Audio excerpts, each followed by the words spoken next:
Welcome to the China Desk Podcast, presented by the Federal Newswire, with your host, Steve Yates.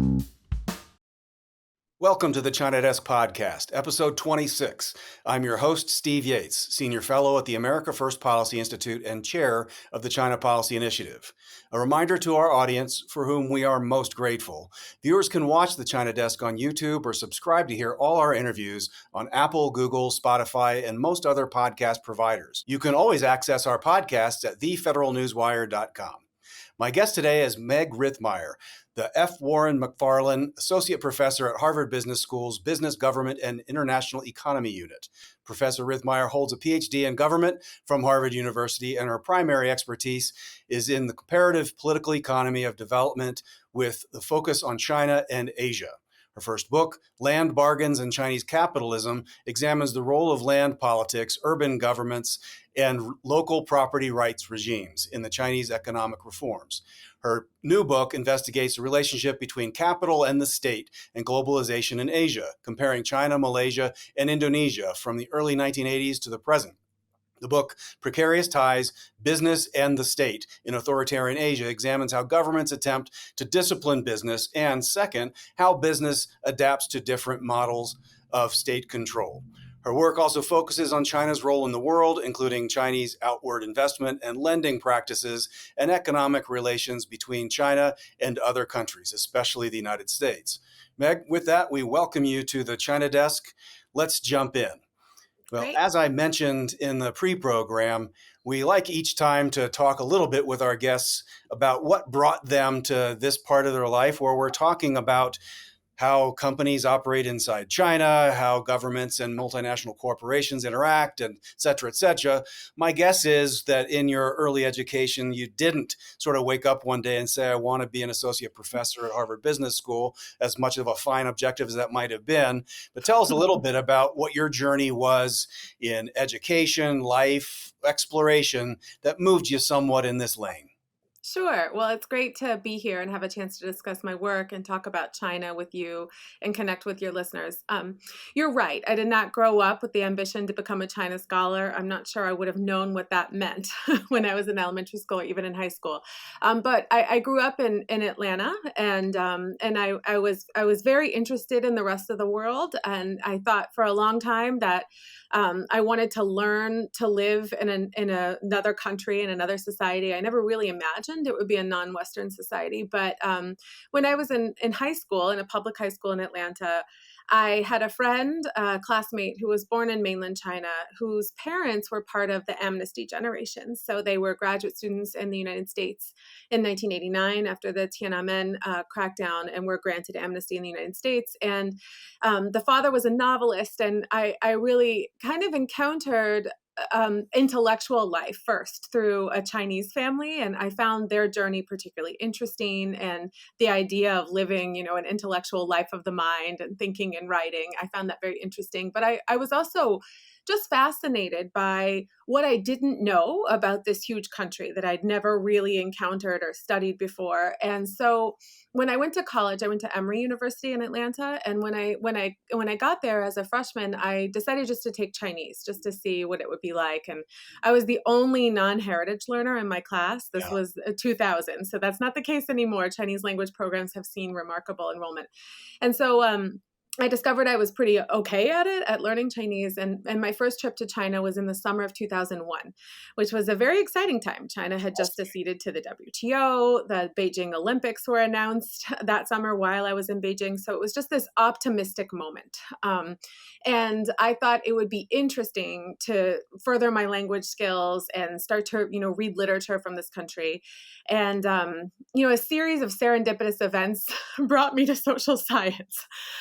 And mostly, who teaches you and who you encounter. And I thought I really wanted to understand how power works in this society, that I would probably never fully understand it, but it would be a worthy life's work. And so I've been very lucky in my career to be able to go to graduate school at Harvard, and then to be hired as an assistant professor and then promoted at Harvard Business School. And so it's been a long and unexpected journey, but I've been lucky to have it.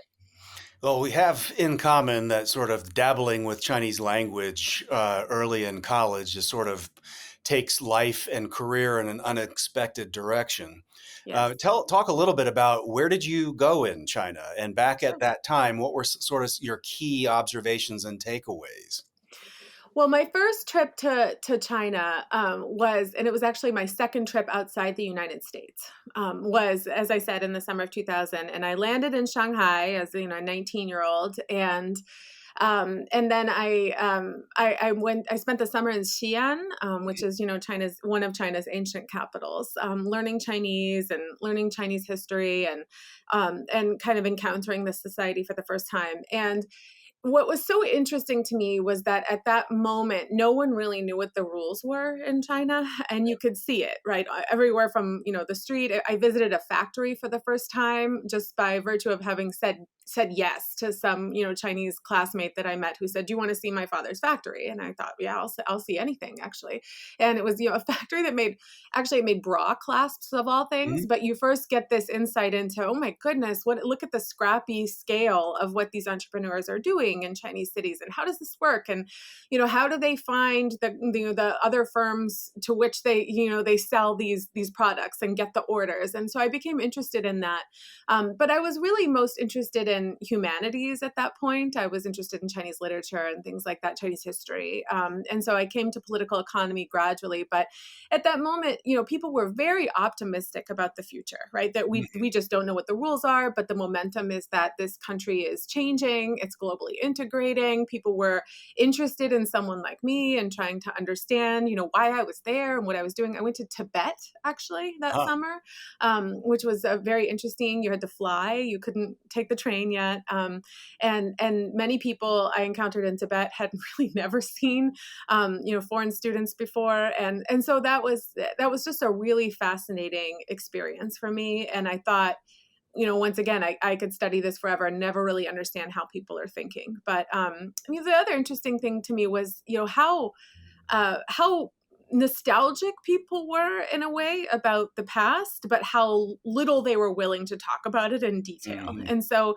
you kind of got the sense that they had these experiences, they had them in common, but they didn't want to rehash them because they had their eyes trained on the future. And it was exciting for me too. Just the pace of change was something I was unfamiliar with.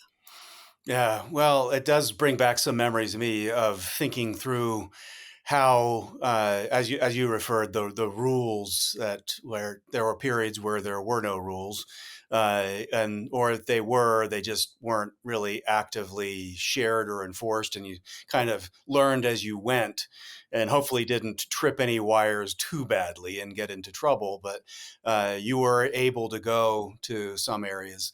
In the 1990s, I had tried to go to both Xinjiang and Tibet, Mm-hmm. and my Chinese counterparts just found it inconvenient to be able to make the connection from Qinghai to either Ulaanbaatar or to Lhasa. So just Mm-hmm. somehow the travel agents couldn't connect the dots.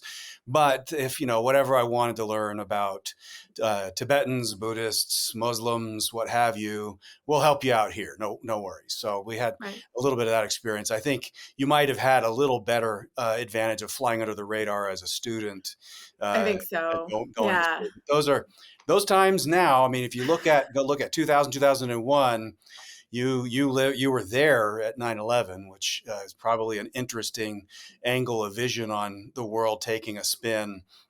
But Yes. then you've got the everything from dealing with the North Koreans and the financial crisis to the Mm-hmm. advent of Xi Jinping, I think, being a very different leader from Jiang Zemin and Hu Jintao that had set the tone that you entered Right. at that time.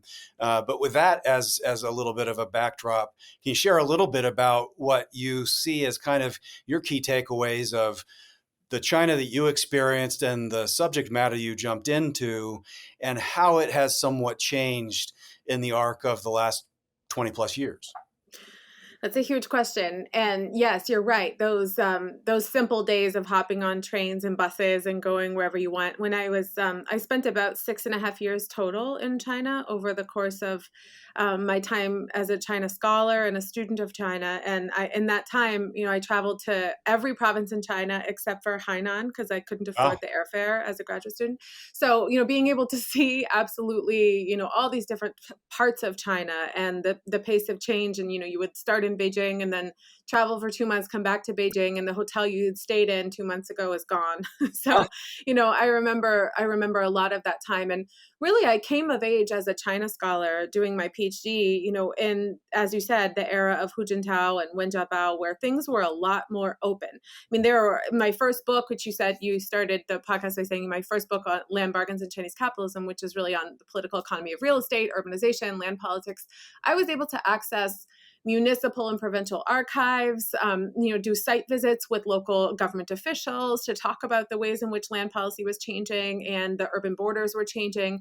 And none of that would be very easy right now. I mean, even toward the end, actually, of the Hu Jintao administration, a lot of those archives that I had used in 2006 to 2008 were closed, right? We're starting to be closed, even to Chinese researchers. And so yeah, it became a very different time. And we didn't realize, I think, at the time how lucky we were as a China scholar community that, things were becoming more open and the archival research and fieldwork we were able to do. The picture from the present is very different. And I worry a lot about training the next generation of China scholars yeah. because certainly there's a lot of data on China outside of China, but whether that, those data are telling us the kind of, we're able to pursue the kinds of intuition you get right from field work and things like that. So that's something I'm particularly concerned about.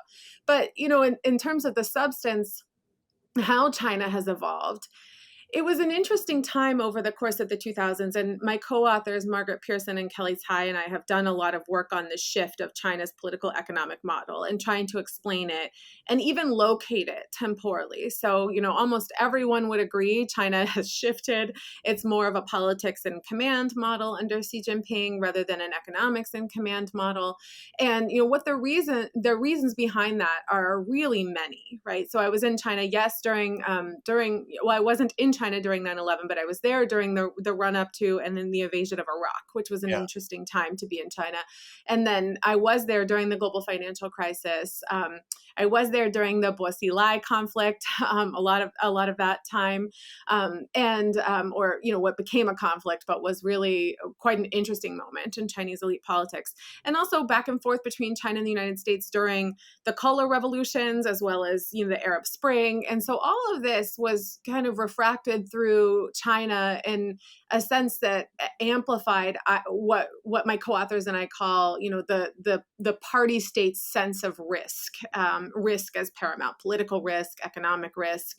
And so you get this model that emerges not just as a result of Xi Jinping as a personality. I think we're sometimes overly fixated on him personally because in ways that are kind of wrong. I mean, early Xi Jinping seemed to be willing actually to do more market-oriented things until he discovered that they generated instabilities he wasn't happy with.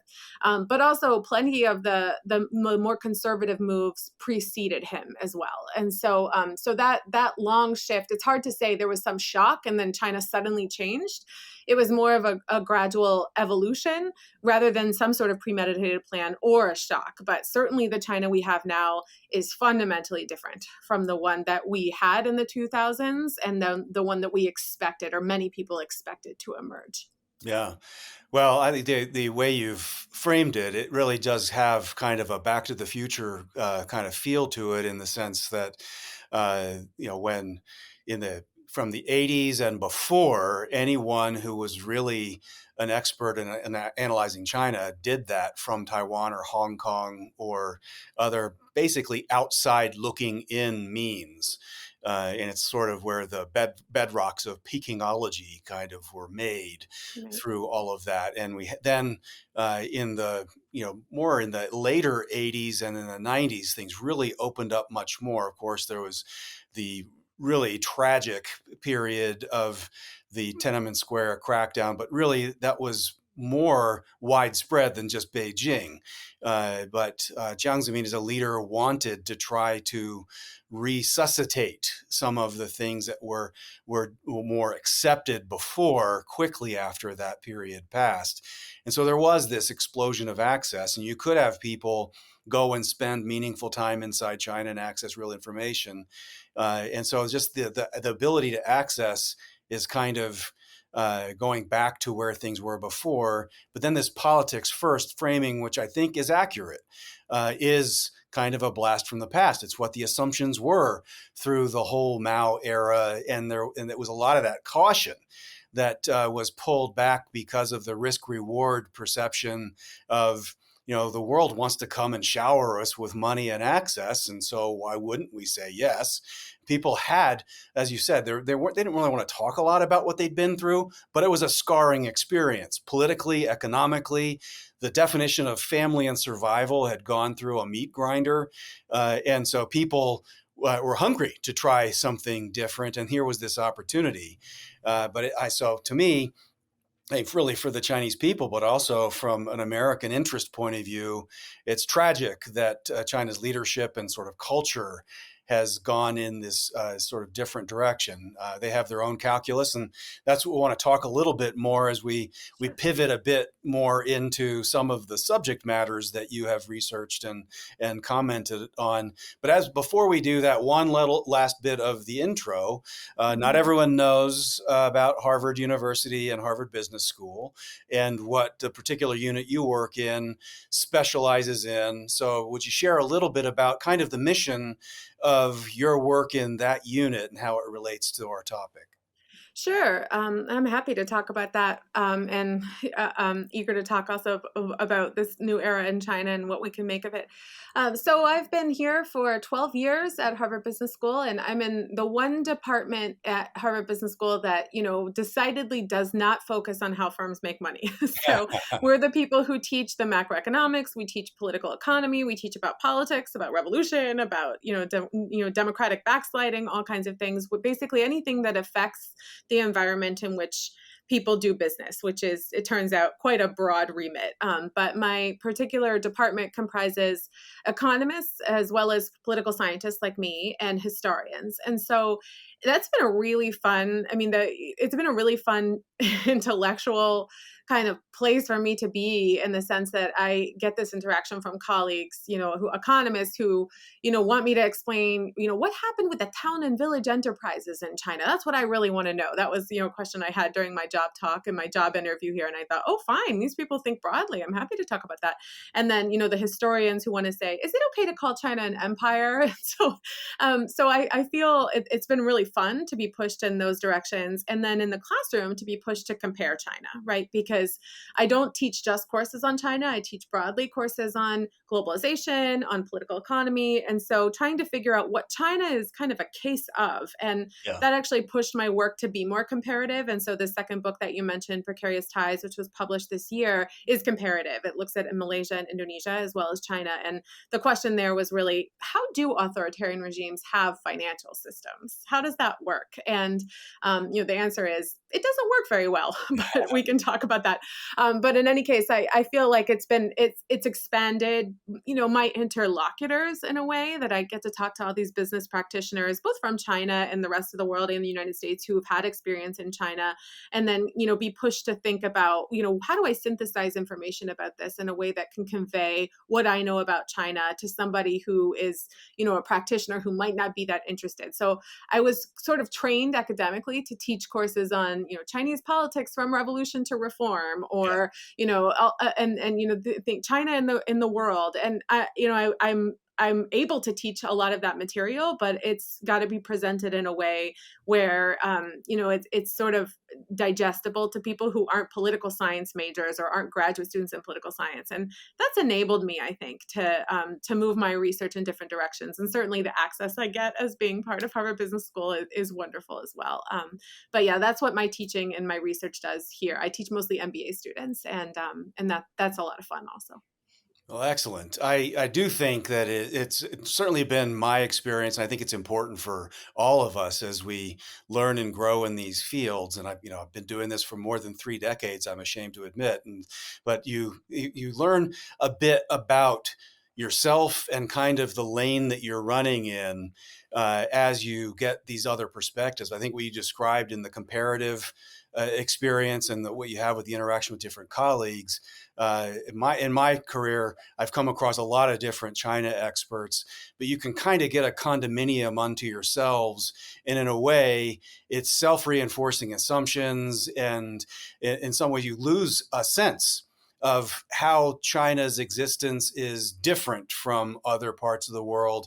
And sometimes we accept assumptions that maybe should be challenged because the Chinese government might want to suggest that they're unique, and maybe they aren't as unique as they say, and maybe we shouldn't accept some of these exceptions they would like to seek. And if you have this comparative experience, you get a sense of what real world norms and standards are, and things like that I think help leaven the conversation of things China. So I think it's great for the audience to understand all of these different kinds of parts of your background and how we think and work about China.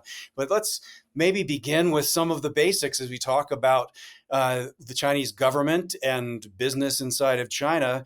Talk a little bit about what does the Chinese government do to exert control over businesses, particularly regarding the unique blend of state capitalism and communist ideology. I mean, it gets in the news every once in a while. There's a lot of anecdotes, but how do these methods different from what you see in other economies?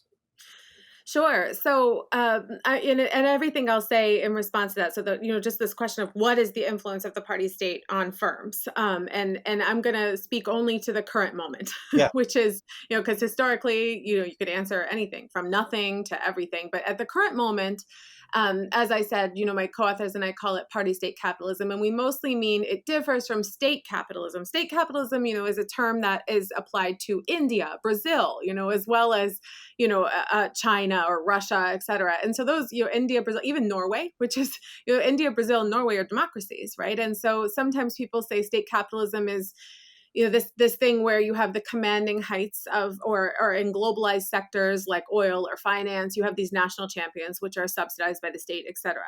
But what we wanted to emphasize is that what, at least under Xi Jinping, and as I said a little bit before him, what we see in China is this focus on risk management and focus on politics in command that is different from that state capitalism that might be more comparative globally. And, I agree with you. I think there are ways in which China is exceptional, of course, just like the United States, as well as ways in which it's deeply not, right? And it's comparative. And so we do have to do the work to figure that out.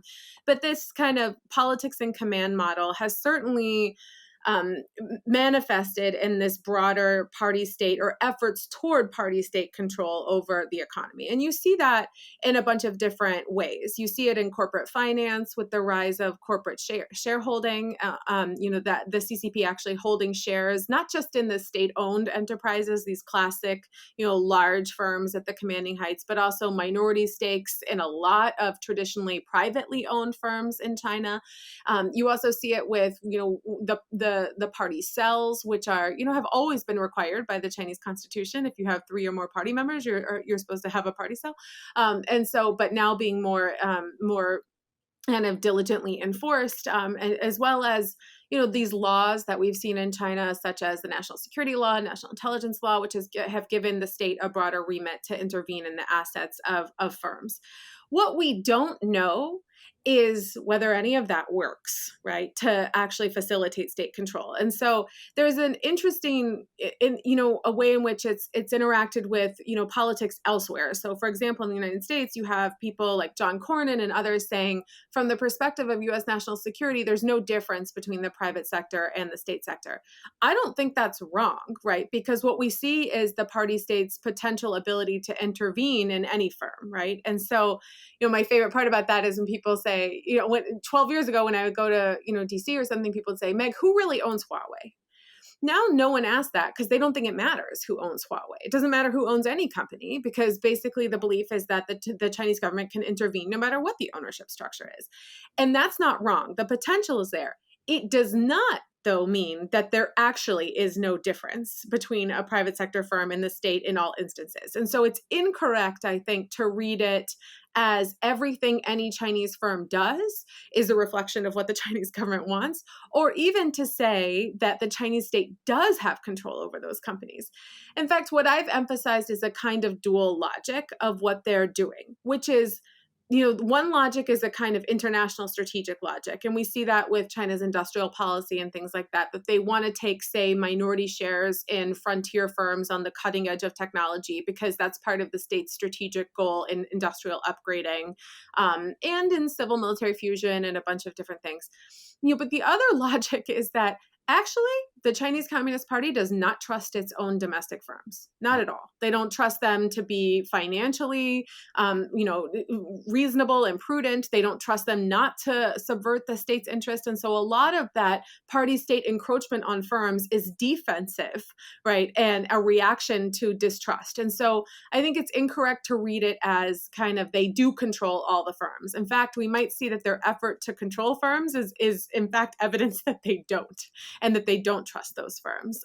And so there's a lot we don't know, right? So even if, the party state is a minority shareholder, does that mean a firm is more or less productive, gets more or less resources from society? We actually don't know the answers to these questions. And so there's a productive research agenda there for economists and political scientists and others. But I think it would be incorrect to make these broad inferences about the power of the party state from those trends that we do observe. Could you share a few of maybe you've got some anecdotes that you've observed of how does the party state intervene with particular companies? I mean, we hear of things with regard to technology transfer, the nativization or hosting, absorption of data. There's several different areas where there seems to be national policy that comes from the party to the state and clearly would have implications for corporations. But if you're sitting inside one of these companies, what is the way the party actually interferes? Well, from the perspective of a domestic Chinese firm, it's very different, right? From the perspective of what you might think of as an American or European headquartered multinational firm. And so let me just talk about from the perspective of a Chinese domestic firm, we actually know very little. We think we know a lot, and we're reading a lot of, of data indirectly in terms of, do you have corporate shareholding? Do you have a party sale? This kind of stuff. But we do not know the mechanisms through which that translates into firms doing or not doing what the state wants it to do. We know for the larger Chinese firms, right? Firms like, say, Ant Financial, Alibaba, those kinds of companies, WeChat's Tencent, which owns WeChat, et cetera. We know that there's a lot of, you can and cannot, for example, put out this kind of gaming content. Here are the rules about monitoring WeChat. Here is the deal with, what data you have to turn over to the state or not. But for the smaller companies, I'm not sure we exactly know what that really means and how they control those companies or do not control those companies. So I would say that's a big black box for us. We're not really sure. For the multinational companies, there's a long history. So you mentioned tech transfer, right? Which is, the Chinese. I love to say this way because I think a lot of people don't understand this. China's market in the China development model in the 90s and 2000s, it was really the first time in modern history that a large domestic market was combined with high levels of FDI.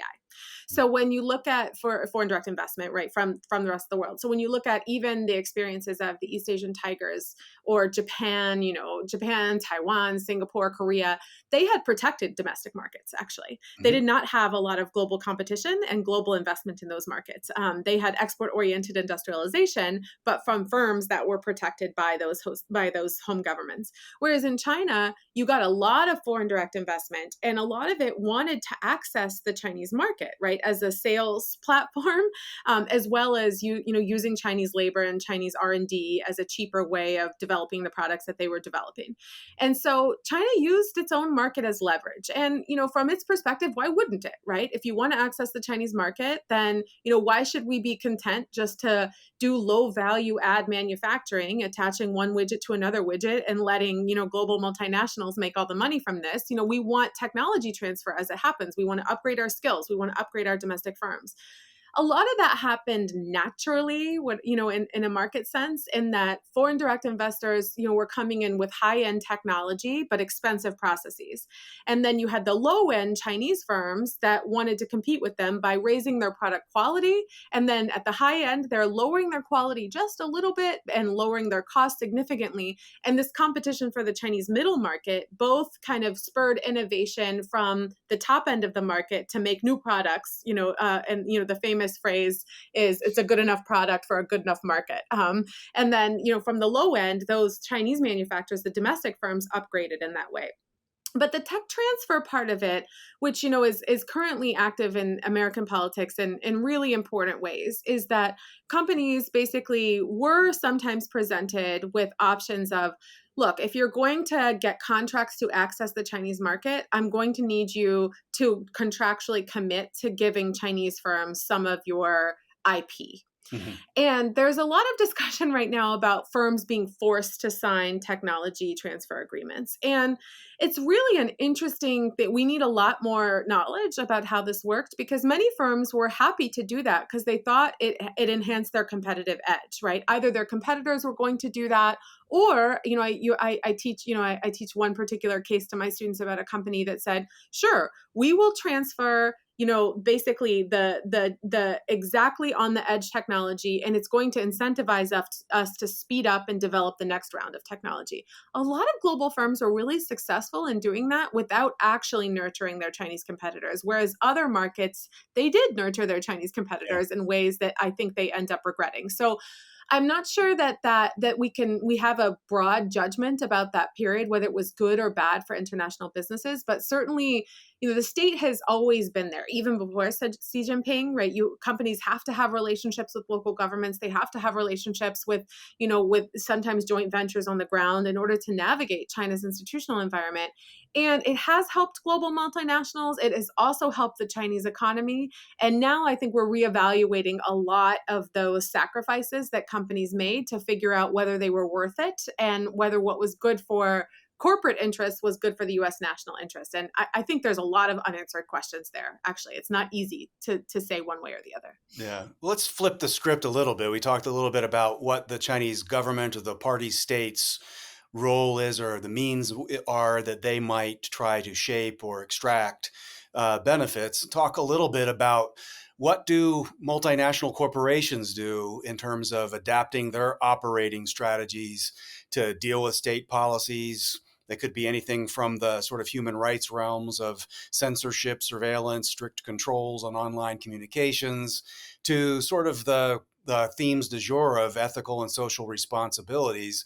Clearly, I think any reader of international business and reporting on China would know that these are some challenges, especially in the current era. Can you talk a little bit about how multinational corporations are adjusting their strategies and maybe get your take on what's working well and what's not working quite as well? I think one thing that's remarkable is that there is so much knowledge in the U.S. corporate sector and indeed in the corporate sectors globally about how China works that a lot of people don't necessarily have. So there was for a while, there were a lot of people writing these business people memoirs about having done business in China and what it was like. And now there's a bit of a political moment where people are afraid to say, here's what I did in China, here's how I was successful, because there's a lot of blowback. And so we're losing access to some of that knowledge. But what's remarkable to me is that for the most part, my impression is that American multinationals have been pretty savvy about their dealings with China in many different ways. And multinationals are one thing because you have a lot of small firms invested in China, and many of them have been manufacturing the same place for decades and have no intention of leaving. And so they have those pretty entrenched relationships, but they protect themselves in a variety of ways, and mostly. It's a mixed bag actually of what they end up doing and how they manage those relationships. I mean, one thing that's very interesting, and I'm not the only person to say this, almost every company who works in China will say, well, I have some special relationships there, so I'm protected from this and that. But if everyone thinks that, how can it possibly be true that everyone is special, right? So it's not true that every company is getting some special deal from China, I think. And a lot of them right now are reevaluating their relationships to China. And we see that reflected in a lot of data, right? So foreign direct investment in China is falling, exports from China are falling. It's pretty clear supply chains are relocating to Vietnam and to Mexico. Part of that is actually Chinese firms also leaving China.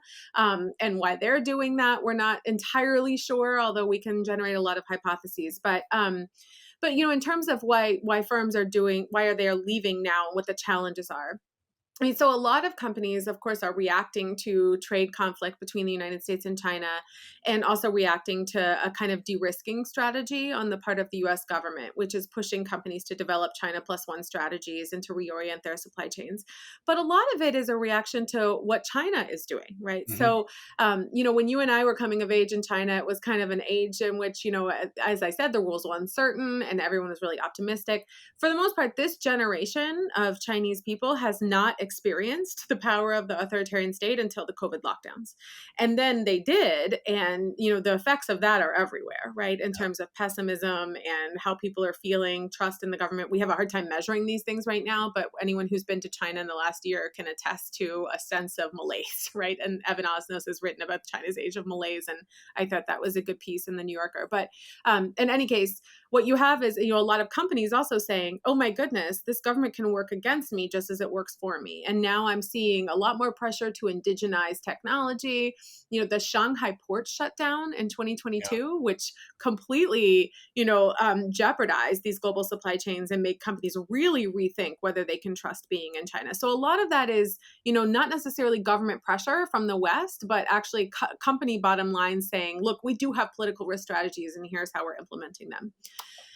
You asked on the human rights side, and that's something I'm less familiar with just with my work. I haven't necessarily looked exactly at that before. But, the interesting thing about that is most companies, I find, are so deeply afraid, right, of either the reputational or market consequences of being implicated in human rights abuses or things like that, that they have pretty serious quality checks. I mean, these are the kind of elite firms, multinational firms. They have pretty serious supply chain management, right? There's a reason why planes going to China were filled with business people from the United States for so long, back and forth for 20, 30 years, right? They were going to make sure that they had their eyes, right, on their suppliers, and they had eyes on things on the ground. And so I'm not sure exactly how they manage that. The more interesting question to me is, this relationship between national security and what corporate interests are. And so this emerging kind of mismatch and how we have policy solutions to that and how boards think about that. And so those are the kind of things I'm interested in now, but I'm no expert on kind of ethical supply chains or human rights and how that's managed by multinationals in China. No problem. Well, it's definitely a topic that's going to continue to churn in our media. Yes. There's another broad subject matter that we've covered a lot on the China Desk podcast, and I'd like to get your take on it. Senator Schumer has recently called for reciprocity in U.S.-China business relations. From your point of view, what would that look like? It's just in terms of economic policy. What do you make of this concept of having a principle of reciprocity trying to guide U.S.-China economic relations? Well, I'm going to take us all the way back to the 1990s, which is, and it's really, right now we're in a moment where everyone is eager to say everyone was wrong. This promise of the 90s, which is that China was going to first, economically liberalize, then you're going to get a growing, capitalist class, and they'll democratize, and they'll be a lot like us. I was in high school in the 90s, I'll admit, but even as I started studying China in the early 2000s, this actually never seemed likely to me. It never seemed likely to me. And if you, give a passing glance at a lot of what the CCP was saying, even in its negotiation and accession with the WTO in the 90s, they always said it's a socialist market economy and state ownership is, really valuable. And so I think it's neither true that they've always had this premeditated, the 100-year marathon, according to some people, that it's always been this ideological commitment to socialism and ideological commitment to communism. And they've been, it's very fashionable right now to say, Deng Xiaoping said, hide your strength and bide your time, as if this is all part of a premeditated plan. I don't think that's true. I think there's a lot of contingency and choice that we can look back on. The global financial crisis being one of those pivotal moments where people kind of reconfigured their thinking and reoriented what they were doing, as well as in China, the 2015, 2016 financial market crisis in China was a huge moment where the CCP was saying, oh my goodness, look how indebted these domestic firms really are. They've been behaving badly. We can't trust them anymore. So there's been a lot of contingency and choice, but nor do I think there was some structural movement or some, inevitability about China democratizing or something like that. And so I think both of those perspectives got a lot of things wrong. But you were asking, what is the basic, the thinking on, as you said, reciprocity. So when you think about, what they were saying, even in the 1990s, letting, totally liberalizing strategic sectors in China, I don't think was ever on the agenda of the CCP, right? And, meaning financial sector, resources, telecom. And so this idea of reciprocity of, we should only let, China do business with China insofar as they let us do business there. I'm not sure that that's very realistic, actually. I'm not convinced it's the most important thing in the US-China relationship. And so here's where, ironically, here I sit at Harvard Business School talking to you now. And, there's this idea that, our companies have been hurt by China, and that's something we ought to negotiate with China. At this point, the US-China relationship is the most significant bilateral relationship in the world. What is hanging in the balance? The future of the planet, the future of, how development occurs in the rest of the world, right? Emerging market debt crises. To me, it would be a bit of a shame to see the US government fighting first and foremost for market access on the part of our companies as the most critical thing with the US-China relationship. And so I'm not terrifically focused on that, actually. But it's also reciprocity. I mean, to me, that ship has sailed, right? At this point, we're not going to be in a world where, are we going to reciprocally allow Huawei access to our telecom markets? Yeah, I don't think so, right? And so that particular moment, I think, in terms of U.S.-China economic relations, is a few years too late. And now we're in a different world of negotiating. If we want to have the best companies in the world in the United States, which some people do, maybe I'm one of those people, then how can we have those companies without having them compete for the world's largest middle class? China will still be the world's largest middle class. And so what is it of that economic interdependence that we should preserve for political or economic reasons? And what of it should be jettisoned in the interest of de-risking or preserving American prosperity and American national security in different ways? That's the interesting question to me. Yeah. Well, I think we have a lot of challenges on sort of what the rules of the road are. And we try to, in this podcast, talk in every sector about what are sort of the rules, norms, and standards, who sets them. And we don't really make much apology about, we would want to make sure that the United States has a privileged position to be able to set some of these standards and work in coalition with like-minded countries and partners around the world to make sure that sort of a non-conforming challenger, partner, or adversary isn't able to kind of set standards in a way that hurt us. We struggle with this in health through the whole COVID experience and whatever we're dealing with now. Right. We struggle with it in technology, in AI, in space, and elsewhere, where there's very clear consequences to allowing standards to shift and not really having any way to enforce them. And yet we do want to compete, engage, etc. I sort of worry that as time has gone by, the old missionary drive in U.S.-China relations, we sort of had the commercial interest of, we're going to make the world prosperous and Adam Smith's invisible hand will go everywhere. And we had the missionary impulse of, we're going to make the world look like us. act like us, and they'll be happy like us if we all just do this together. And the Communist Party of China, I think, has never really been interested in jumping onto that side, but it didn't mind getting some benefits. But this whole struggle about standards and sort of foundational ways of interacting, I think that the concept of reciprocity is something that we're going to grapple with a lot. Right. Not necessarily in terms of international political economy, but maybe just our own domestic political economy. Yes. When people are talking about, well, who has access to American land? And if you can't have access to land and control those kinds of things inside China, it's going to be hard to keep people from suspending disbelief and saying, well, we should have a different approach in China than we do here. Well, what I think is interesting about it, and my co-authors and I have written about this too, is that, there's this whole literature on the China shock from economics, right? Measuring how much China's entry into the global economy decreased American jobs and manufacturing or had these implications, right? And, we might ask ourselves a couple of questions about that. So first of all, when China entered the globe, the Adam Smithian worldview or David Ricardo worldview would be, China's going to get more manufacturing jobs because they're going to be more efficient at it just because of their labor endowments. No one would have predicted that American manufacturing wouldn't, ship off to China in a large scale. What the government failed to predict is how to accommodate that, right? What are we going to do with people in the Midwest or, in steel towns, et cetera? How are we going to reallocate those people, retrain, upskill? And so it's partly a China shock, but it's partly a U.S. policy shock in that there wasn't much done for these people.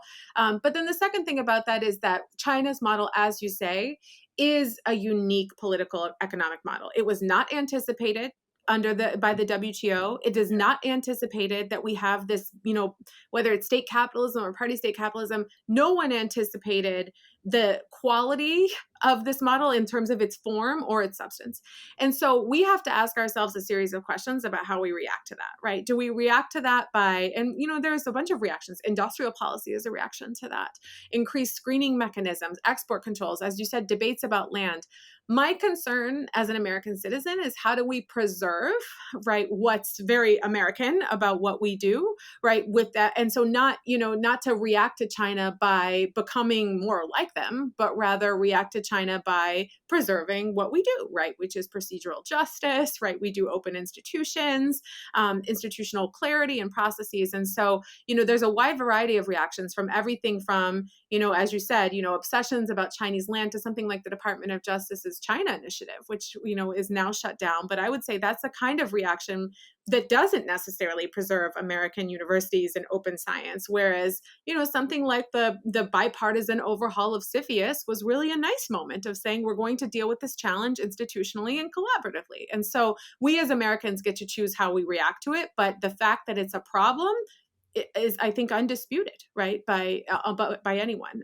How we deal with the China problem really is our set of choices. Yeah. Well, with that, Meg, we really could continue this conversation for a long, long time. We've left a lot of questions that I'd like to run by you, but maybe we'll do it again in the future. But I want to thank you for joining.